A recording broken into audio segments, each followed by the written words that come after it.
नमस्कार दोस्तों, स्वागत करते हैं आप सभी का टिकेस न्यूज़ यूपी में एक बार फिर से। और चलिए बात करते हैं आज उत्तर प्रदेश की तमाम बड़ी खबरों को पूरे विस्तार से। साथ ही दोस्तों, आज का वीडियो पसंद आए तो वीडियो को लाइक कीजिए, चैनल को सब्सक्राइब कीजिए ताकि उत्तर प्रदेश की तमाम बड़ी खबरें डेली आपके मोबाइल पर पहुंचता रहे। और चलिए उत्तर प्रदेश की तमाम 25 बड़ी खबरों को शुरू करते हैं। मथुरा के बाद अब नोएडा में भी डेंगू की दस्तक, 4 बच्चों में हुई पुष्टि। जिला अस्पताल में सीएमएच डॉक्टर सुषमा चंद्र ने बताया कि अस्पताल में डेंगू मरीजों के लिए 10 बिस्तर वार्ड का तैयार किया जा चुका है। प्रत्येक बिस्तर पर मच्छरदानी और ऑक्सीजन की व्यवस्था किया गया। उत्तर प्रदेश के मथुरा, फिरोजाबाद, बुलंदशहर के बाद अब डेंगू जो है गौतम बुद्ध नगर जिले पर भी दस्तक दे चुकी है। यहाँ पर 4 बच्चों की पुष्टि किया जा चुका है। सीसीटीवी कैमरे की निगरानी में होगी यूपी बोर्ड की अंक सुधार परीक्षा, जाने डिटेल। यूपी बोर्ड की अंक सुधार परीक्षा में सीसीटीवी कैमरों की निगरानी होगी। साथ ही परीक्षा में शामिल होने के लिए 10वीं और 12वीं के 79,286 विद्यार्थियों ने आवेदन किया। साथ ही परीक्षा 18 सितंबर से शुरू किया जाएगा। अगले महीने से उत्तर प्रदेश में हाई सिक्योरिटी रजिस्ट्रेशन प्लेट को लेकर होगी सख्ती, जाने कार्रवाई। उत्तर प्रदेश में अगले माह से हाई सिक्योरिटी रजिस्ट्रेशन प्लेट को लेकर जो है परिवहन विभाग सख्ती बरतने की तैयारी कर दिया है। साथ ही 30 सितंबर के बाद ऐसे वाहनों पर चालान काटा जाएगा। लखनऊ में 5 अक्टूबर तक धारा 144 लागू, ट्रैक्टर, ट्राली और बैलगाड़ी पर लगा प्रतिबंध। यूपी में सातवीं किसानों के प्रदर्शन और आने वाले त्योहारों को देखते हुए लखनऊ पुलिस ने 5 अक्टूबर तक धारा 144 लगा दी है। इसके साथ ही विधानसभा के 1 किलोमीटर के दायरे में ट्रैक्टर, ट्राली और साथ ही घोड़ा गाड़ी आदि चलाने पर रोक लगा दी गई है। लखनऊ के संयुक्त पुलिस आयुक्त की ओर से जानकारी दिए गए आदेश के मुताबिक सितंबर माह में होने वाले किसान संगठनों के प्रदर्शन और अक्टूबर माह में होने वाले त्योहारों के चलते लखनऊ में 5 अक्टूबर तक धारा 144 लगाई गई है। अगले 24 घंटों के दौरान यूपी के कई जिलों में भारी बारिश का आसार। मौसम विभाग ने अगले 24 घंटों के दौरान पूरे प्रदेश में कुछ स्थानों पर भारी बारिश होने का अलर्ट जारी किया है। इसके अलावा जो है आज और साथ ही शनिवार को पूर्वी यूपी में अधिकांश स्थानों पर जो है पश्चिमी अंचल में कई स्थानों पर भारी बारिश होने एवं गरज चमक के साथ बौछारें पड़ने का अनुमान है। मोदी कैबिनेट ने गेहूं की एमएसपी में 40 रुपये प्रति क्विंटल की बढ़ोतरी को दिया मंजूरी। दिल्ली की सीमाओं पर चल रहे किसान आंदोलन के बीच मोदी सरकार ने गेहूं समेत अन्य अरबी फसलों के न्यूनतम जो है समर्थन मूल्य पर एमएसपी का ऐलान किया गया। साथ ही केंद्रीय कैबिनेट की बैठक में नई दरों को मंजूरी दिया जा चुका है। साथ ही कैबिनेट के फैसले के मुताबिक गेहूं की न्यूनतम खरीद मूल्य में 40 रुपये प्रति क्विंटल की बढ़ोतरी किया गया। साथ ही गेहूं की खरीद मूल्य को 1975 रुपये प्रति क्विंटल से बढ़ाकर 2015 रुपये प्रति क्विंटल कर दिया गया है। सरकार के मुताबिक गेहूं की उत्पादन लागत 1008 रुपये प्रति क्विंटल होने का अनुमान है और इस लिहाजे से किसानों को लागत मूल्य में 100% ज्यादा मुनाफा देने का दावा किया गया। किस विधानसभा से कौन लड़ेगा चुनाव, 15 अक्टूबर तक नाम फाइनल करेगी बसपा। यूपी विधानसभा चुनाव को लेकर सभी पार्टियों ने तैयारी शुरू कर दी है। साथ ही बसपा सुप्रीमो मायावती काशीराम पुण्यतिथि में 9 अक्टूबर को विधानसभा चुनाव का विधिवत शंखनाद करने वाली है। इस कार्यक्रम में प्रदेश के प्रत्येक विधानसभा से 1000 लोगों को लाए जाने की तैयारी है। मायावती ने साथ ही बुधवार को मुख्य सेक्टर प्रभारी से जिला अध्यक्षों से बैठक करते हुए कहा कि बसपा विधानसभा चुनाव में पूरी तैयारी के लिए मध्याह्न पर उतरेगी। साथ ही इसलिए 15 अक्टूबर तक विधानसभा उम्मीदवारों के नाम तय किए जाएंगे। साथ ही इसके बाद घोषित करने की प्रक्रिया शुरू की जाएगी।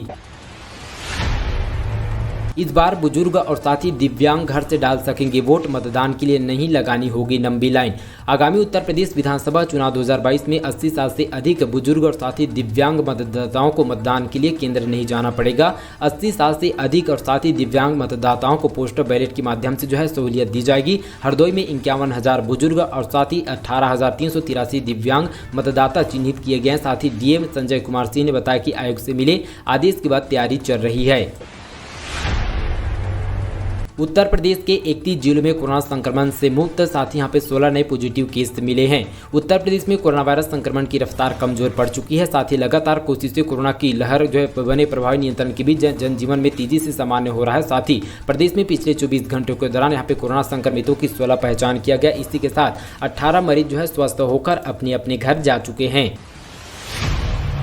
नई गाड़ी के लिए वीआईपी नंबर चाहिए तो खरीदने से पहले करनी होगी बुकिंग, जाने आरटीओ का नया नियम। अपनी गाड़ी पर वीआईपी नंबर लेना चाहते हैं तो इससे पहले गाड़ी खरीदने से पहले बुक कराना होगा। 1 महीने के अंदर गाड़ी नहीं खरीदने पर वीआईपी नंबर के लिए जमा राशि जब्त हो जाएगी। यह व्यवस्था 9 सितंबर यानी आज से पूरी तरह से लागू हो जाएगी। इसके साथ ही पंजीयन की व्यवस्था में भी संशोधन किया गया। अब शोरूम से भी वीआईपी नंबर मिल जाएगा। शताब्दी एक्सप्रेस में अब नहीं प्रवेश करेगा कोरोना। कोच के अंदर यूवीसी तकनीकी से भरेगा कोरोना। साथ ही दोस्तों, कोरोना संक्रमण के चलते यात्री और साथ ही गैर जरूरी यात्री करने से बच रहे हैं, साथ ही जिसका असर रेलवे पर पड़ा है। साथ ही इसे देखते हुए उत्तर रेलवे ने ट्रेन के डिब्बों को संक्रमण से मुक्त रखने के लिए यूवीसी तकनीकी का इस्तेमाल किया गया है। इससे कोरोना संक्रमण वायरस को 99.19% से नष्ट किया जा सकेगा। फिलहाल इसकी शुरुआत लखनऊ से नई दिल्ली चलने वाली शताब्दी एक्सप्रेस पर की गई है। साथ ही जल्द ही अन्य ट्रेनों पर भी इसका प्रयोग किया जाएगा।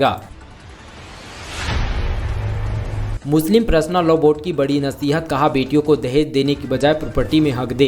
साथ ही देश में मुसलमानों की सबसे बड़े संगठन पर्सनल लॉ बोर्ड की बैठक यहाँ पे मुस्लिम समाज से जुड़े मामलों पर चर्चा किया गया। इसमें देश भर से बोर्ड की कई अहम पदाधिकारी भी शामिल हुए। साथ ही कोरोना के चलते यह बैठक ऑनलाइन जूम ऐप के जरिए कराने का फैसला लिया गया। साथ ही मौलाना ने अफसोस जताया कि मुसलमानों ने धर्म को पूजा तक सीमित कर दिया है, सामाजिक मामले की अपेक्षा की। साथ ही उन्होंने कहा कि शादियों में दहेज देने के बजाय प्रॉपर्टी में उन लोगों को हक दिया जाना चाहिए।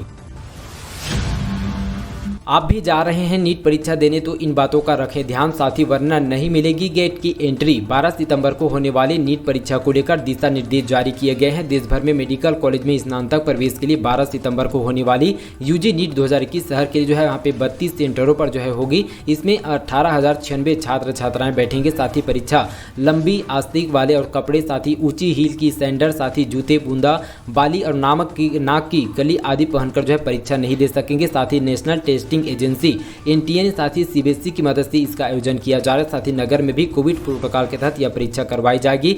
2 से 5 बजे तक होने वाली इस परीक्षा में छात्र छात्राओं को 2 घंटे पहले सेंटर पहुंचना होगा। यूपी में दागी और साथ ही भ्रष्ट पुलिसकर्मियों की फिर होगी छटनी, स्क्रीनिंग की शुरुआत करने का आदेश। साथ ही उत्तर प्रदेश में दागी और भ्रष्ट पुलिसकर्मियों की फिर से छटनी शुरू की जाएगी। साथ ही डीजीपी मुख्यालय ने सभी जिलों पे नकारा पुलिसकर्मियों और साथ ही स्क्रीनिंग किए जाने के निर्देश दिए हैं। 50 वर्ष और साथ ही उससे अधिक आयु के दागी पुलिसकर्मियों को अनिवार्य सेवानिवृत्ति देने के लिए स्क्रीनिंग शुरू करने का आदेश दिया गया। योगी सरकार के जियो टालेस की नीति के तहत पहले भी दागी पुलिसकर्मियों को बाहर का रास्ता दिखाया जा चुका है। बिजली उपभोक्ताओं को लेकर विभाग उठाने जा रहा है बड़ा कदम, जाने क्या होगा फायदा और क्या हो सकता है नुकसान। साथ ही दोस्तों बता दें कि यूपी के बिजली उपभोक्ताओं को लेकर अच्छी खबर है। साथ ही बिजली से संबंधित शिकायतों के लिए उपभोक्ताओं को परेशान नहीं होना पड़ेगा। साथ ही बिजली बिल की समस्या से निजात मिलने वाली है। साथ ही बिजली उपभोक्ताओं को अच्छी सुविधा देने के लिए विभाग ने नई व्यवस्था शुरू किया गया। इसके साथ ही उपभोक्ताओं की हर समस्या का तुरंत समाधान किया जाएगा। उपभोक्ताओं को अच्छी सुविधा देने के लिए साथ ही पावर कॉर्पोरेशन सिटी टाउन को 2 विभागों में बांटा गया। साथ ही टाउन प्रथम में 4 टाउन द्वितीय 2 बिजली उपकेंद्र शामिल किया गया। केंद्रीय कैबिनेट का अहम फैसला, कपड़ा उद्योग के लिए पीएलआई स्कीम को मंजूरी, रबी फसलों पर सरकार ने बढ़ाई एमएसपी।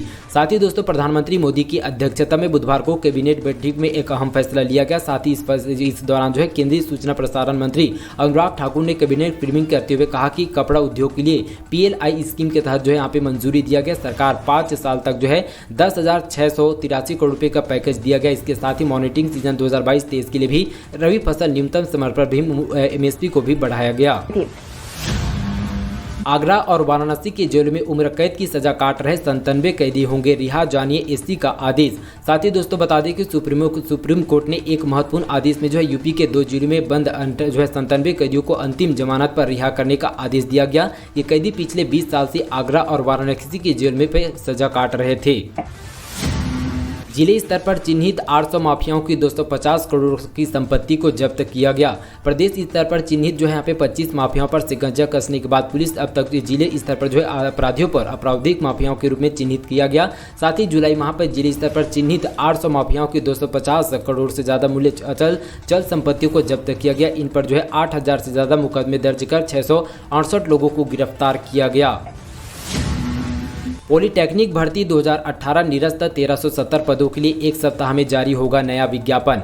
साथ ही दोस्तों प्राविधिक शिक्षा विभाग के तहत 2017-18 में राजकीय पॉलिटेक्निक के में प्रधानाचार्य और साथ ही प्रवक्ता के लिए शुरू हुई भर्ती उत्तर प्रदेश लोक सेवा आयोग ने साथ ही मंगलवार को निरस्त कर दिया। साथ ही आयोग के सचिव जगदीश के अनुसार अखिल भारतीय तकनीकी शिक्षा परिषद इन पदों पर भर्ती नियमावली में संशोधन कर दिया है। यूपी में पुरानी तकनीकी के स्मार्ट मीटर लगाने पर उपभोक्ताओं का इतराज, साथ ही ESL पर लगाए गए ये आरोप। भारत सरकार द्वारा ऊर्जा मंत्रालय द्वारा सिर्फ 4G तकनीकी के स्मार्ट मीटर लगाने का निर्देश दिए जाने के बाद ESL राज्य की स्टोर में पड़े पुराने तकनीकी स्मार्ट मीटर को उपभोक्ताओं के घरों पर लगवाने की कोशिश में जुटा है। उत्तर प्रदेश राज्य विद्युत उपभोक्ता परिषद ने पुरानी तकनीकी के मीटरों को उपभोक्ताओं के घरों पर लगाने का हर स्तर पर विरोध करने की बात कही है। प्रदूषण हवा में सांस लेने को मजबूर है यूपी, साथ ही 99.4% आबादी इक्वाइलमेंट ट्रेस की रिपोर्ट में किया गया दावा। यूपी के यहाँ पे 99% से ज़्यादा आबादी प्रदूषित हवा में सांस लेने को मजबूर है। उससे भी यहाँ पे ज़्यादा चिंता की बात यह है कि इस खतरे की वास्तविकता यही से आकलन के पर्याप्त निगरानी केंद्रों का अभाव, साथ ही क्लाइमेट ट्रेस की एक ताज़ा रिपोर्ट पर यह दावा किया गया। अयोध्या में राम मंदिर के लिए गुलाबी पत्थरों की आपूर्ति ठप, साथ ही बकाये के कारण बिजली कटने से पूरी तरह से प्लांट बंद हो चुका है। अयोध्या में राम मंदिर के निर्माण के लिए मिर्जापुर के गुलाबी पत्थरों की आपूर्ति ठप हो चुकी है। बिजली के बकाये कारण ऐसा हुआ है। मिर्जापुर के अरोरा पर जिला सुमित्रा स्टोर पर पूरी तरह से पत्थरों की आपूर्ति हो रही थी। वहां से लगभग 15 दिनों से उत्पादन ठप है। साथ ही बिजली विभाग ने करीब 11 लाख रुपये का बकाया बिजली न जमा करने पर करंट प्लांट की बिजली को पूरी तरह से काट दिया गया है।